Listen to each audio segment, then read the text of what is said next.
我男闺蜜的前女友突然约我，还说要撮合我和男闺蜜。阴暗宅女突然收到一封信，上来就说知道她的秘密，如果不想暴露，就放学后一个人到以下的地方。伊索奈怀着忐忑的心情前往那家咖啡厅，万万没想到出现的竟然是好兄弟的前女友和她闺蜜，她心里更慌了。难道他们知道了我以前做过 VTuber 吗？杰女和小南双双震惊，我去，这个秘密好像更有冲击力呀。然而他们要说的不是这个，而是伊佐奈喜欢水斗这件事。伊佐奈一脸懵逼，我喜欢我兄弟，我咋不知道啊？小南便让杰女掏出杀手锏，水斗的恬静睡颜还是视频版，然后悄悄在伊佐奈耳边说了点让人气血下涌的话。果然伊佐奈瞬间羞红了脸，小南立刻把这副模样拍下来给他自己看。伊佐奈恍然大悟，原来这就是喜欢吗？没想到水斗竟然还是他的初恋呢。既然已经确定了伊佐奈喜欢水斗，小南当即拍板，自己和杰女会帮忙撮合他的。伊佐奈却拒绝了，他觉得自己现在这样就很好，万一告白失败，到时候和水斗连朋友都做不成了。他不想失去这样一个知己好友。这副畏缩不自信的样子让杰女想起了初中时候的自己。刚刚还不太情愿的他立刻拍桌鼓励伊佐奈，想成为那家伙的女朋友就去做呀，成功之后你们可以每天牵手上下学，还可以去约会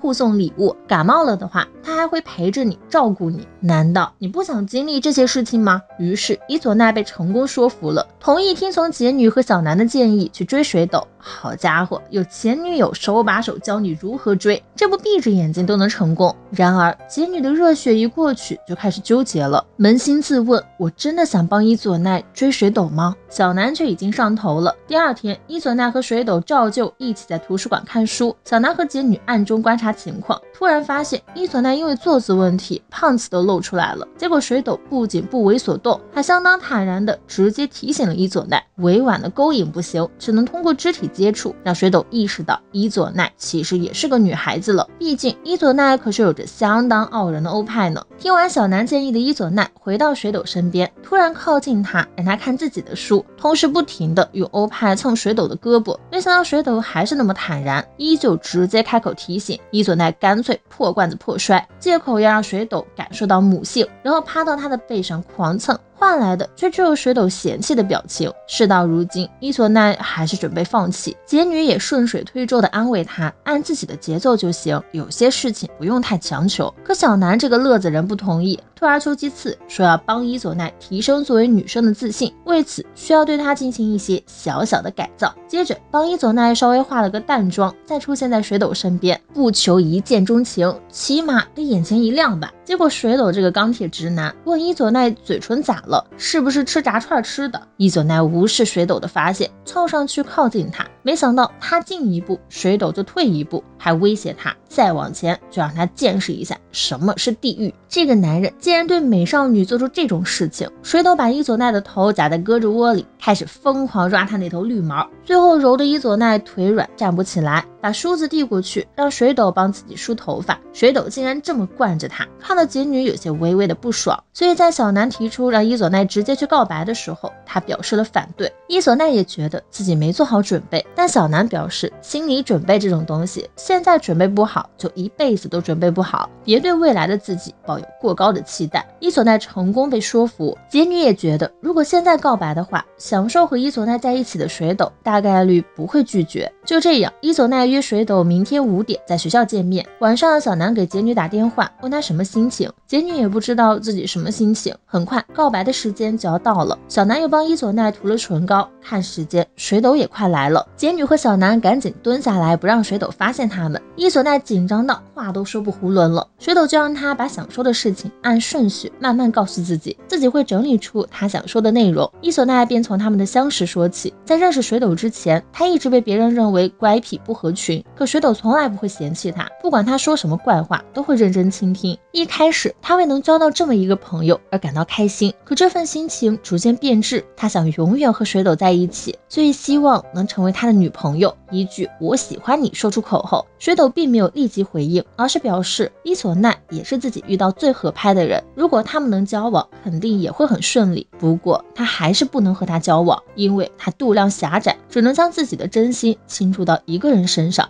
尽管他们可能永远都无法在一起了，那个人却也永远占据了他心中最重要的位置。同样的，水斗也不愿让那个人哭泣。杰女知道水斗说的是自己，但她终究只是水斗的继姐妹罢了。为什么要让一个已经不是女朋友的人继续待在你的身边啊？告白失败后，伊佐奈和水斗的关系并没有因此疏远，甚至还更亲近了一些。自从表达完自己对水斗的感情，伊佐奈就开始放飞自我，动不动就想吃人家的豆腐，或者主动让水斗吃他的豆腐。而小南却完全没放弃，周末还叫上杰女带伊佐奈去买衣服，因为明天伊佐奈就要去水斗家玩了，肯定不能穿他那些土了吧唧的衣服。可怜的伊佐奈就这样沦为了小南和杰女的换装娃娃。第一套是让人完全无法移开眼睛的辣妹装，完完全全把伊佐奈的优势展示了出来。小南还忍不住上手抓了一把，如此 Q 弹绵软，真不知道水斗是如何狠下心拒绝的。第二套就更色了，露背毛衣，谁能顶得住啊？第三套还稍微正常点，可是被伊佐奈一穿，同样有种涩涩的感觉，除非能把他的欧派藏起来。小南便参考杰女蓬松型穿搭，想给伊佐奈选一套宽松款的，可是这样就跟杰女的风格撞了，所以小南建议让杰女换一下新风格。就这样，杰女也沦为了小南的换装娃娃，尝试了一套紧身鞋的衣服，没想到意外的还不错。刚好杰女也想趁这个机会换一下风格，当即就决定把这套衣服买了，这样一来就可以给伊佐奈买蓬松衣服了。辣妹突然变人妻才是最色的，很明显伊佐奈深知这个真理，试完衣服后当场拍了一张给水斗发了过去，水斗回答挺好的，伊佐奈就订了这一身。第二天，伊佐奈穿着新衣服来到了水斗家，水斗告诉父母是普通朋友后，就直接把人带回了自己房间。没想到杰女却非得进来，美其名曰担心他对伊佐奈做不该做的事情，所以要监视他们。伊佐奈的注意力却全被水斗的那些轻小说吸引，里面还有他一直想看的原版小说。得到同意后，直接把袜子脱了，趴在水斗的床上。水斗也见怪不怪，只有杰女一个人完全跟不上他们的节奏。水斗表示把这家伙当男性朋友就行了。看完一本后，伊佐奈在床上打滚撒娇，非得让水斗过来给自己揉肩膀，毕竟胸大就是会有这样的烦恼。水斗也像以往那样惯着他，两人打情骂俏，是一点儿也不在意旁边的杰女。杰女把书一摔，质问他们：你们俩其实已经交往了吧？两人一脸懵逼，我俩平时就是这么相处的呀。果然从一开始他们就不是正经交朋友，谁家异性好朋友会跟他们一样？结果两人还你一句我一句的反驳杰女，仿佛是杰女大惊小怪没见识。伊佐奈还变本加厉，伸出脚让水斗帮自己穿袜子，理由是胸太大了不好弯腰。当然最重要的是他已经习惯了水斗的伺候，杰女越看心里越不是滋味。于是在带伊佐奈去洗手间的时候，问他还喜欢水斗吗？伊佐奈自然还是喜欢的，不过他并不强求成为他的女朋友，反正最能和他聊得来的是自己，这就足够了。他并不想独占水斗，而是害怕失去自己在他心中的位置。杰女又何尝不是这样呢？想到这里，他又问伊佐奈愿不愿意和自己做朋友。伊佐奈只说水斗的地位是无法动摇的。说完后，又不好意思地问杰女卫生间到底在哪里呀？把伊佐奈带到卫生间后，杰女又回去找了水斗，想让他注意一下和伊佐奈的距离。可水斗一副无所谓的样子，他就将自己的袜子也脱了，坐在水斗的床上，伸出脚让他也帮自己穿袜子，就非得较这个劲儿是吧？水斗叹了口气，捡起地上的袜子，慢慢帮杰女穿了上去。快拉到大腿的时候，不小心碰了一下，杰女忍不住发出了一声呻吟，搞得水斗都不知道该不该继续了。就在这时，伊佐奈发来了求助短信，